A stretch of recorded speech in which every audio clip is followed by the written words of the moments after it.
People who have cut family members out of their lives. What was the final straw? When my mother tried to take my newborn son from the hospital, causing an entire lockdown of that part of the hospital, and she was trespassed from the property. When I came home with my baby 5 days later, she started shit again, and I told her to get out of my house. She refused, so I called the police, who came with guns drawn. So that was fun. It was also the very last time I ever spoke to her. Even my grandparents didn't speak to her for years because of this little stunt, and they were two of the most forgiving people in the world. When my aunt was butthurt that my dad was not cheating on my mum like her husband was on her, so she started spreading vicious rumors about him at my great-grandfather's funeral. This is a woman who, when she found a cancerous mole on her skin, decided not to have it removed because she could then play the "how could my husband cheat on poor old me when I have cancer" card. She could have very easily not have cancer and be fine. But she's a cunt.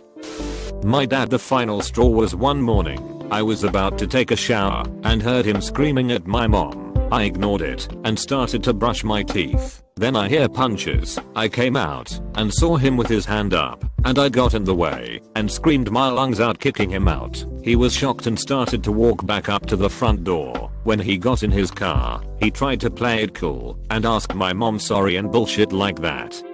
I screamed again, love he, and never come back, and that's what happened. He never came back.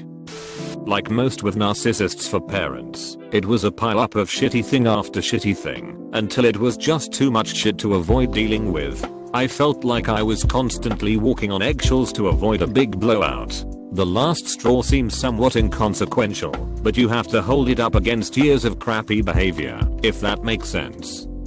I, unknowingly, moved to the same city as my half-sister. I always knew she was the favorite surprise grad party, while my mom forgot to set one up for me. She got a $200 clothes budget for back to school, while my clothes were perfectly fine. Bigger Christmas present budget, more affectionate, etc. But I never expected her to come visit my half-sister and not make any effort to come see me. I'd find out from her posting on Facebook, tagging my half-sister in posts about where they went to lunch, which happened to be right up the street from me. A couple of times I tried to see her before she left, but she was always conveniently about to leave at that time. We grew up in the same household, and she's married to my dad. It's not like she never saw me, or that I was the offspring of the man she hates. My half-sister has caused a lot of trouble in my family with drugs, a teen pregnancy scare, truancy, etc. But my mom has always treated me as a delinquent child.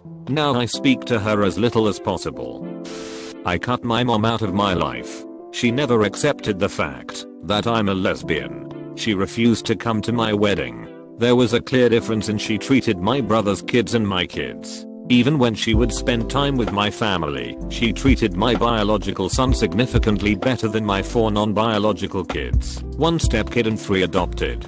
The last straw was when she yelled at me when I refused to change my then 5-year-old son's name. She acted like he was a dog. He's a human being. She was toxic to my family. I can deal with her disrespecting me, but I refuse to put my kids through that. My mother is an addict, has been for close to 3 decades now. She was moderately clean for a few years, but then just started manipulating people, lying, stealing, and pitting family members against each other. Over the summer she attempted suicide thrice by taking a shit ton of pills. She really just wanted to be high on anything. She's unwilling to go a single day sober. Her worst crime in my eyes was convincing me that I was helpless and was in desperate need of help. She got me involved in her world of endless doctor and psych appointments. I was on so many goddamn meds because I genuinely believed I was sick like my mother. Complete garbage, and it seriously hurt my health. Maybe in a decade I'll be willing to talk, but in all honesty she's so far from my mind right now, and this may be really shitty to say, but I honestly wouldn't care if she died. Just like I don't care about millions of strangers whom die around me every day. My dad was always a shitty dad. Missing school events, staying late at work to fuck his coworkers, drugs. He ended up diagnosed with bipolar after my parents got divorced. He was living with their marriage counselor at the time. The two of them were constantly high together, and he rarely saw us. He never called us until he was having a manic episode and was in the hospital and feeling lonely. Suddenly his kids were worth talking to because he didn't have all his girlfriends anymore. We were always really supportive, even my mom was. We always tried to get him help and really wanted him to get better, but he didn't want to be better because he liked how it felt when he was manic. He didn't talk to me for 2 years and then texted me on my birthday saying he loved me. I didn't immediately reply, and an hour or so later there was a follow-up text asking me to come to court with him because he had been charged with driving under the influence and assaulting an officer. I had just finished law school when he sent this text. I wasn't worth talking to for years until I was able to help him. I haven't talked to him since. Years of emotional and physical abuse from my mother, bottled up, that for some reason I thought I had worked past. She broke me. She broke my father. She's nasty, entitled, and selfish. She loved her job more than her only daughter. All of the artwork I gave her as a child she would write part numbers all over work like it was scrap paper. She once told me to go commit myself while I was having a panic attack and then hung up on me. I worked my entire life to be the perfect kid, perfect grades, perfect manners, and I never got in trouble. She spent my 25th birthday party this year screaming at me outside of the bar that I was a horrible daughter and a drama queen and that I bring it all on myself. She hadn't even had a drop to drink. A few days later I told her how hurt I was by everything she had said to me, and she boldly exclaimed that she would not apologize for the way she felt. We haven't spoken since. I have now realized you can't save a relationship that was never there. My mom would rather sit in silence than talk about my life. She'll talk about her cats, the weather, my siblings. But if I mention anything going on in my life, we live in different cities, she's silent for a moment and then changes the subject to something she can control. She complains about my siblings to me and says unbelievably mean things about my very sweet dad to me. She refuses to believe that her chain smoking throughout her adult life, including pregnancy, has had any ill effects on me or her other children. That's just some of it. I don't know if anyone will ever even read this. It doesn't matter. My mom has always made me feel like I'm worthless despite my accomplishments. I haven't cut her out yet, but as soon as my dad dies, I will. He has some serious health problems and I want to keep my relationship with him.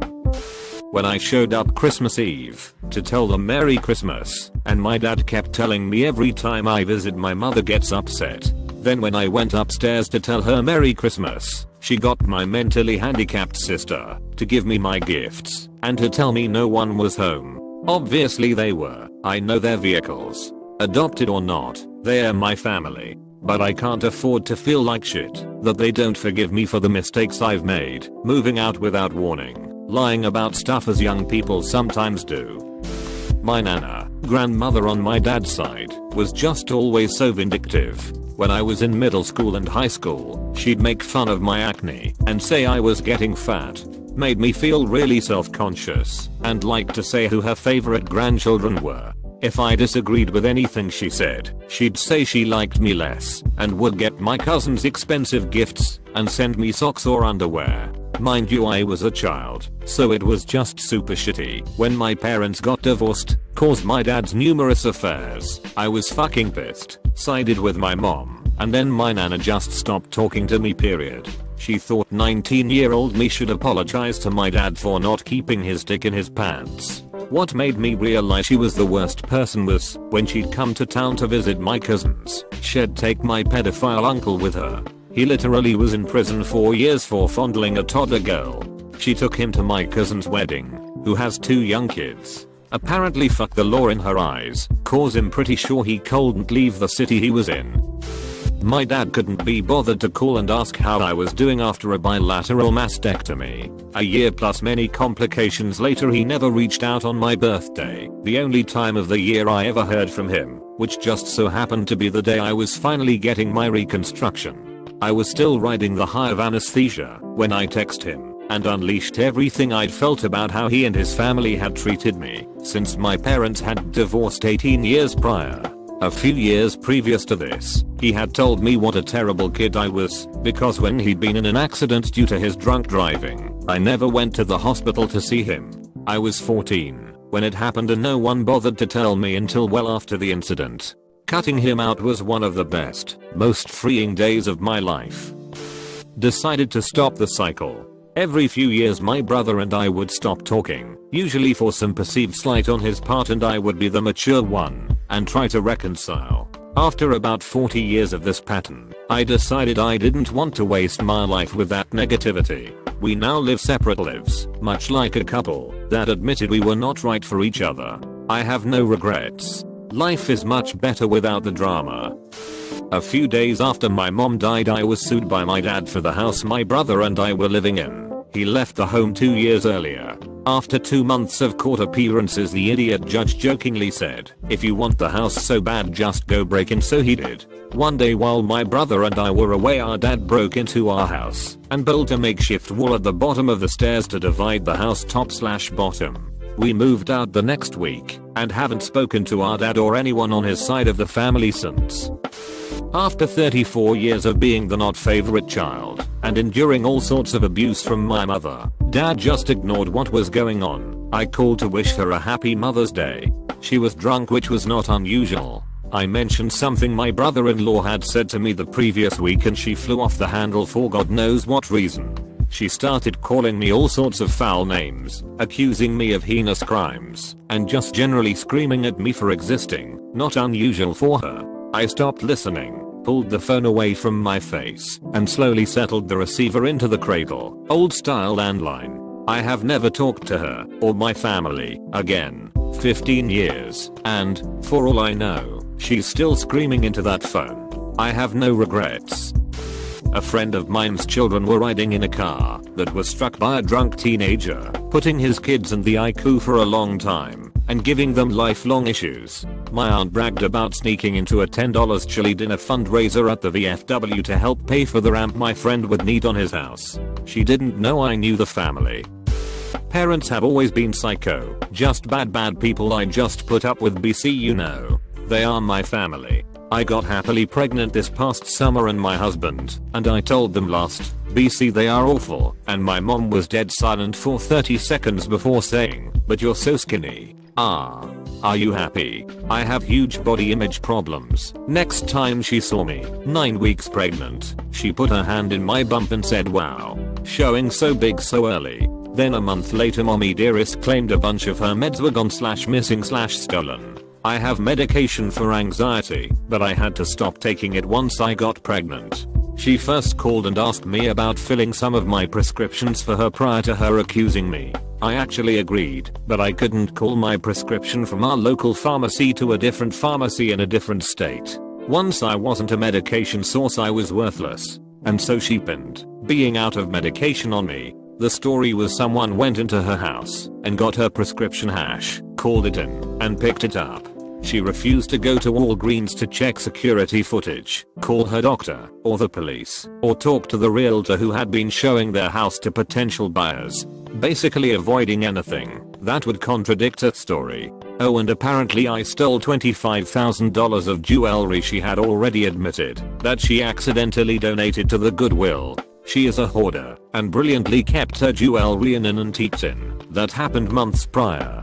She and my dad had already contacted their insurance company. After all that hurtful shit was said, I said a lot of mean things back before severing all ties. My dad was about a month after that. He's still married to previous said nut. He showed up at like 7 AM the day after Labor Day, right after my husband left for work.